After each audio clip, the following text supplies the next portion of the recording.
Welcome to a reading of Social Conundrums. Today I'm going to read Part 8. Mediator Kim, like everyone else, wore a human form. The little dragon's almond-shaped eyes surveying us all while walking through the room. Kim's shoulder-length dark hair swaying gracefully as the little dragon's slight figure moved past the committee members. No one spoke, everyone feeling the powerful presence of the mediator. Kim then stopped by my side, smiling. "Good morning," the little dragon said to the committee members, the mediator's soft voice filling the room. Everyone acknowledged the greeting with one of their own before the little dragon continued. "When a committee, especially one as high profile as this one, asks for mediation, there is a tendency to see this as a negative outcome. Intelligent, well-meaning people should be able to work out their own differences without assistance.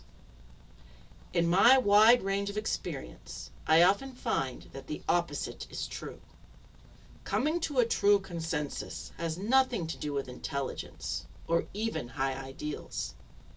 It involves understanding the unique complexities of the little dragon mind. We are meant to question everything. Thus, it is natural that disagreements will ensue even among kind and caring people. Thus, mediation should never be seen as a failure, but instead as an opportunity to allow another party as myself, who is not partial to any side, to create what I like to call the third way. A point of view that either party can't see because they are too intimately connected with the issue at hand." Kim paused and no one spoke. His words held me spellbound, my spirits lifting as he described his philosophy. "Now," the mediator said, a warning note in his tone, "the benefits of the third way are often not clear to the parties involved initially because it will not be fully what either one wants. It is a blending of two very different but valuable ideas. Please keep this in mind after you have heard my recommendation."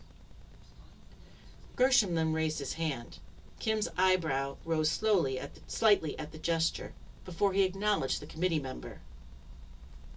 "I can appreciate your position, Mediator Kim, but several of us still feel strongly that the third way, as you call it, won't be adequate when we are talking about a venture that involves the fate of an entire species.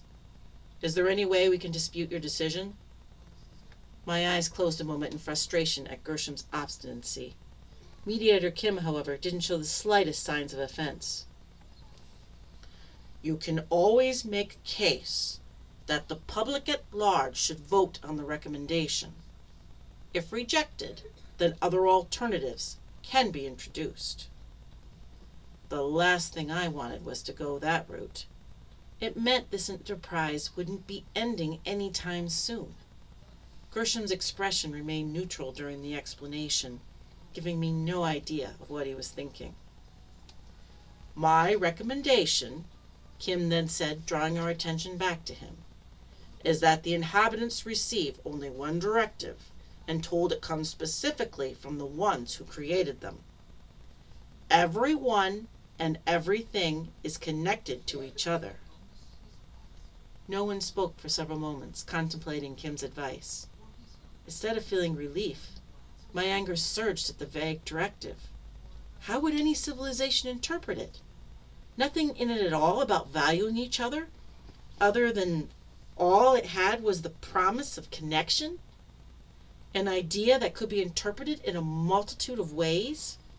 My eyes sought Gershom's, thinking he should be pleased, but he was frowning at Mediator Kim. That ends Social Conundrums Part 8. Part 9 will be read on December 22nd. Feel free to learn more about this futuristic fantasy blog series at www.reneeannhughes.com. Next week, the Storytime Adventure for Adults video series will continue. To read Part 2 on Songs from the Depths by Meg Swanson. If you would like to contribute to any of my series, please feel free to become a patron on Patreon. Details for joining are on my website, www.reneeannhughes.com, and also please subscribe to this YouTube channel so you won't miss any new videos. Goodbye!